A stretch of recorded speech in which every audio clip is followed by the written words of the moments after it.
It's time for our daily dose of The Leopards Ate My Face. And this person, half Gaelic, half garlic, was kind enough to give us 16 screenshots full of tweets with MAGA tears. This person says a lot of lonely MAGAs throwing themselves a pity party on Twitter.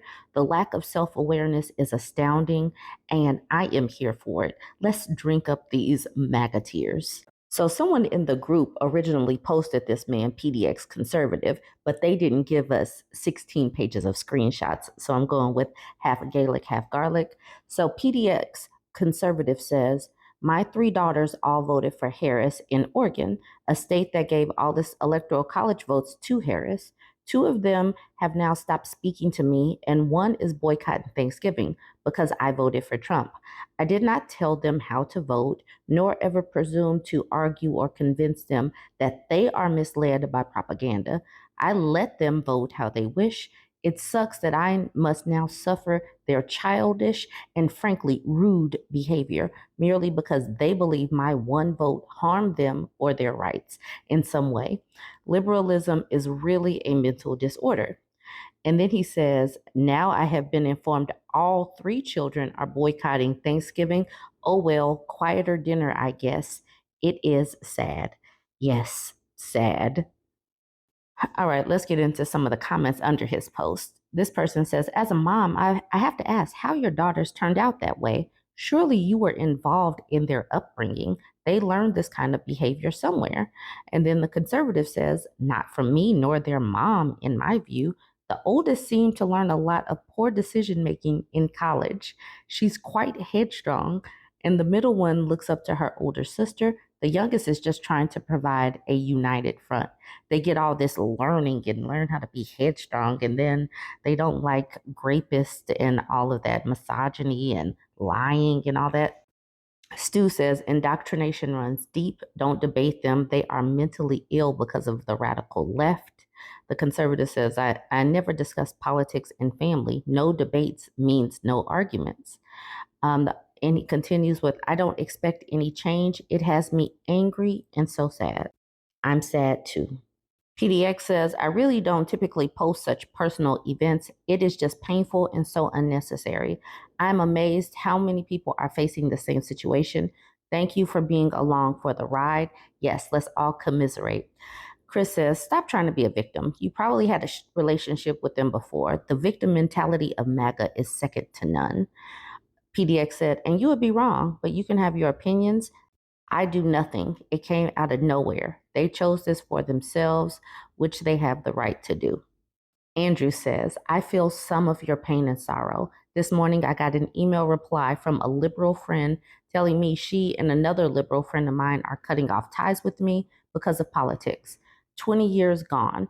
I won't respond yet because I'm still grappling with it. I never pushed them to vote for anyone, but I haven't hidden my politics from them either. Due to our age group, I thought we were from the time when we just agreed to disagree about politics and continue with our friendship. I was deeply mistaken. I'm trying to be detached, but I'm pretty sure I'm going through the stages of grief. 53 Strong says, you need to ask them the question that if Harris had won, would they expect you to boycott them? Free in New Hampshire says, 16 family members, I'm the lone MAGA, should be fun at Thanksgiving. MAGA American Pitbull says, I feel your pain. I have been uninvited to Thanksgiving. Well, to be accurate, I was not extended an invitation. First time in 5 years. In laws are rabid socialists with signs and bumper stickers to show it. She no longer speaks to me, a bonus, if I'm honest. And the husband quietly sulks along with the program. I've never been anything but kind and generous to them. After the recent hurricane before the election, she was stranded with a tree down across her drive. He was away. I went over, chainsawed it, and pulled the pieces aside with my truck so she could get out. In retrospect, perhaps I should have just let her rot there. At the bottom says Trump and Republicans are already talking about taking away people's rights and even deporting legal immigrants. You are the problem, not your daughters. Troy says, I went through this over the COVID vaccine. We no longer are allowed to see our grandson. The younger generation is weak in the head. Public schools need torn down and started over. Liberalism is a taught mental illness. Staying Sane says, I feel for you and can relate with you. One of my children voted for Trump with me, the other did not. He has no great reason for that, except while in college, he cannot even imagine how someone can vote for Trump. This is how the college environment is. Just Kenny says, my son has ghosted me for nearly 2 years after I jokingly said I sure hope he wasn't planning on voting Democrat in 2024. Not a single peep, not even a red receipt from an email or text. Dang. Maga 2024 says, hi, PDX. Please know that you're not alone. I've had numerous patriots tell me the same thing is happening in their family this Thanksgiving, too. My conservative friends are perplexed as to why their political preference has divided family ties. All I can say is have faith. Free Floridian says, I'm sorry. It's absolutely crazy how strong the media and social media brainwashing is. I lost my relationship with my sister, who has no other siblings and no family of her own, during Trump's first term because she said I'm a fascist. I don't miss her drama. I pray for her. Racism Incoming says, it's not brainwashing. I was brought up to disown people who wouldn't have my back. You abuse me because I'm brown, so I'm walking away. It's that simple. Want me in your life? Show me the respect I show you. Bombs Away says, hang on. They will grow up. I have a sister who won't talk to me. There's nothing you can do. It is ironic that all you did is vote for a better future for them. Gail's painting says, I live in Oregon as well and have had to cut ties with practically everyone I know here over politics. Just friends and coworkers, though. My wife and I voted for Trump, and it's like we instantly became the enemy to every liberal person we know. It's all one love until you don't agree with them. Liberalism is a mental illness. It's quite sad, really. Tamaritus says, I'm in PDX with no family and nothing to do. Hit me up if you want some company. More and more tears. Jane says, I hope at least one of your daughters gets a grip on their attitude and behavior. We consider ourselves lucky as only one of our two daughters went all in. Hate and blame your parents. You don't need them. Garbage they learned in their oppressed bubbles. It's been 5 years for us, and believe it or not, it does get easier. The more time passes, the less I care, the more thankful I am for our other daughter who isn't an ungrateful brat. Nancy says, I'm so sorry. My own daughter has very similar beliefs. She was very rude to my father and my mother because they were Trump supporters. She hasn't talked to me in several years. The pissed off lawyer says, I won't spend Thanksgiving with my dad since he voted for Trump, and I'm not a liberal. It's about values and morals. If they don't align, why spend time with that person? You aren't entitled to your children's time. Please tell them, the pissed off lawyer. Ari says, I bet saying they have a mental disorder in a public forum will fix it. Dr. Karen says, has it occurred to you that their issue may be that you voted against their interest as young women, or that you voted for someone who disrespects women and believes he can grab and SA women at his whim, or that you voted for someone diametrically opposed? I'm not sure, diametrically opposed to human rights, the truth, anybody that's not a straight white male. I don't know how she ended it, but we can just plug anything there. Paul says, you voted to strip away your daughter's rights. They will never forgive you. Let's fervently pray says, sorry for your loss, and please keep praying for those lost souls. My brother fell victim to communist indoctrination when he attended college in California.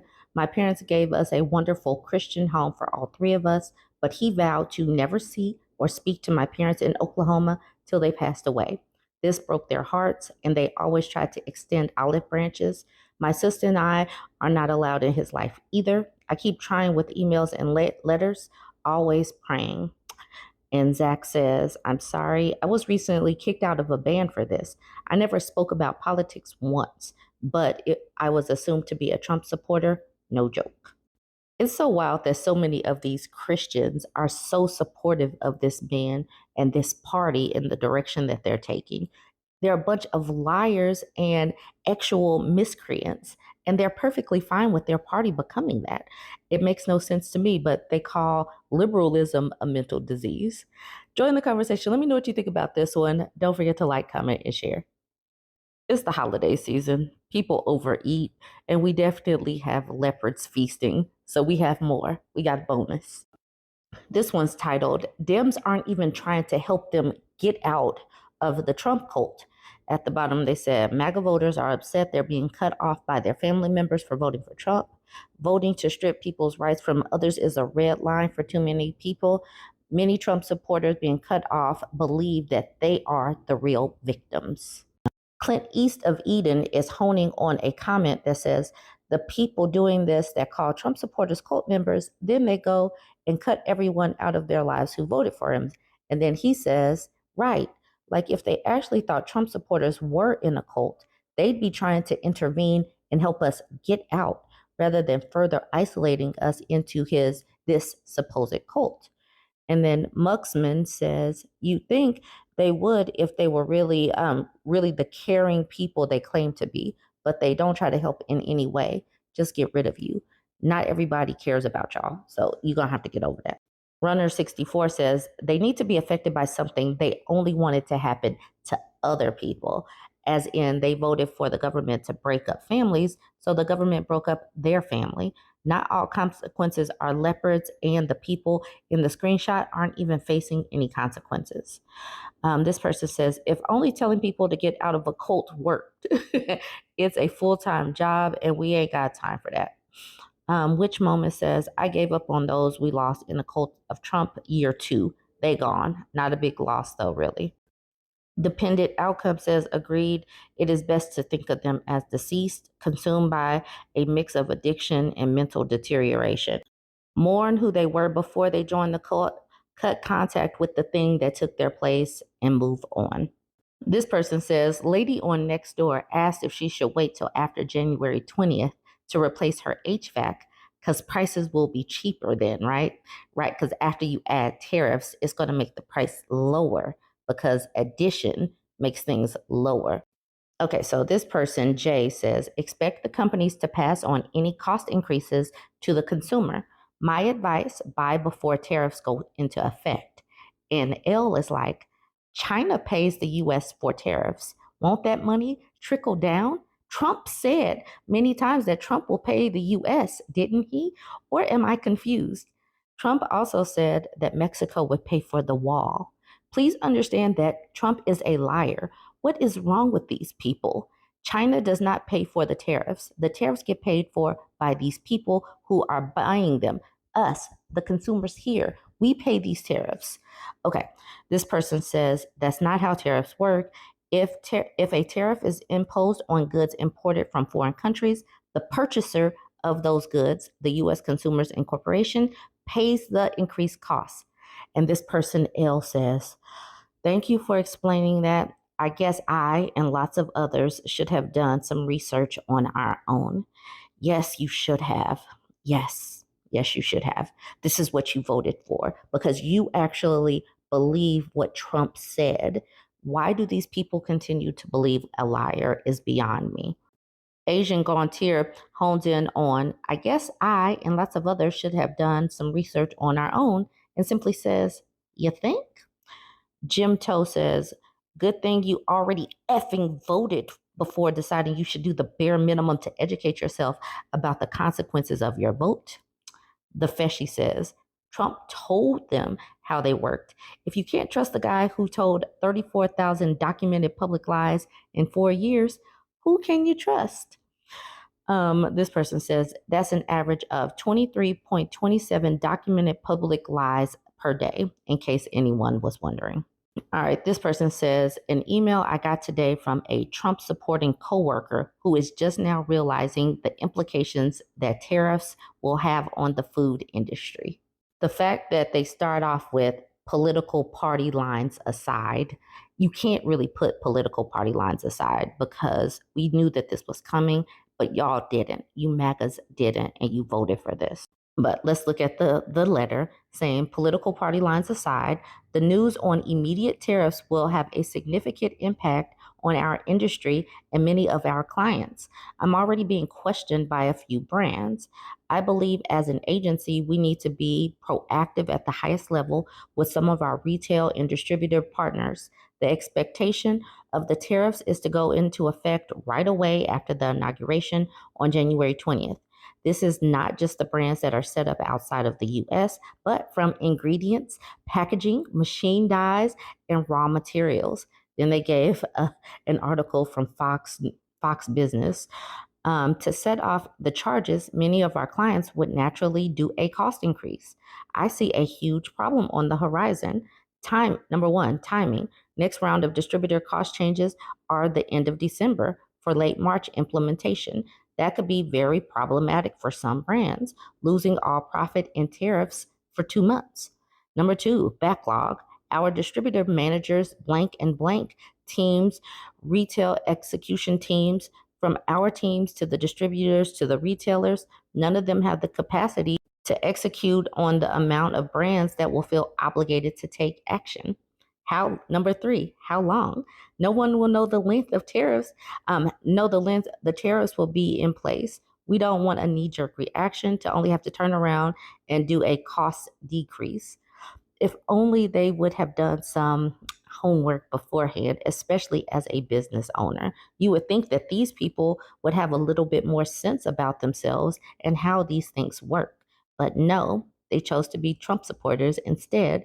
And now we all get to feel the impact. It won't just be their industry and many of their clients. It's going to be all of us that buy things because we live in a global economy. This person seized on political party lines aside as well, saying F this a-hole. I just logged in to say, says, I love the line, I foresee major problems on the horizon. And they say, oh, thank God you were here, Nostradamus. Nostradamus, my bad, Nostradamus.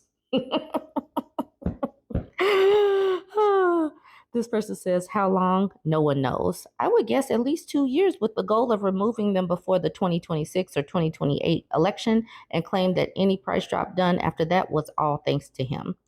The 2028 election, yeah, is going to be some terrible years coming up. I hope everybody is prepared for everything going up. Let's talk about Latinos for Trump a little bit.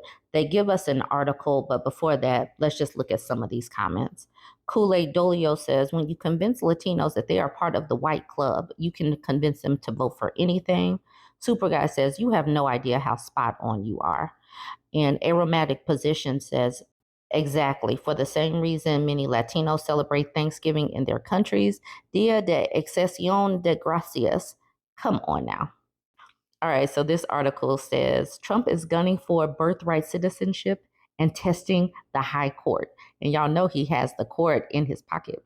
It says the president-elect has targeted the 14th Amendment's citizenship protection for deletion. The Supreme Court might grant his wish.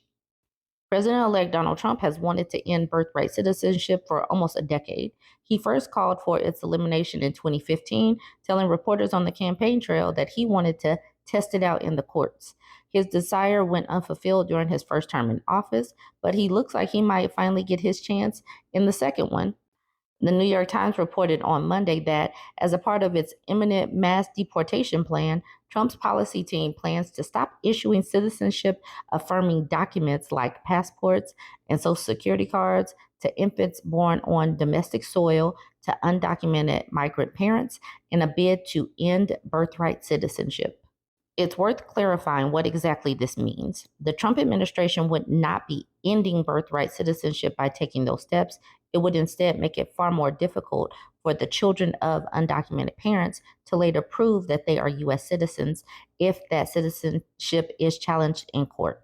The Constitution, not the Department of Homeland Security, is what automatically makes people born on U.S. soil into American citizens. The legal and constitutional reality is that Trump cannot actually end birthright citizenship on his own, but he seems keen on forcing a case that would potentially give the courts an opportunity to do it for him, perhaps through manipulating the documentary process. Succeeding would require the Supreme Court to rewrite the 14th Amendment and overturn almost 2 centuries of precedent, something it's already shown a willingness to do. So there we have it. Lots more leopards and obese leopards at that. We got a lot of eating to do. Join the conversation. Let me know what you think about this one. Don't forget to like, comment, and share. If Jesus was here right now, would you let him in? As long as he went through the proper, as long as he came here legally. As long as Jesus Christ came to this country legally, we would let him in. Thank you, gentlemen. Thank you. No, thank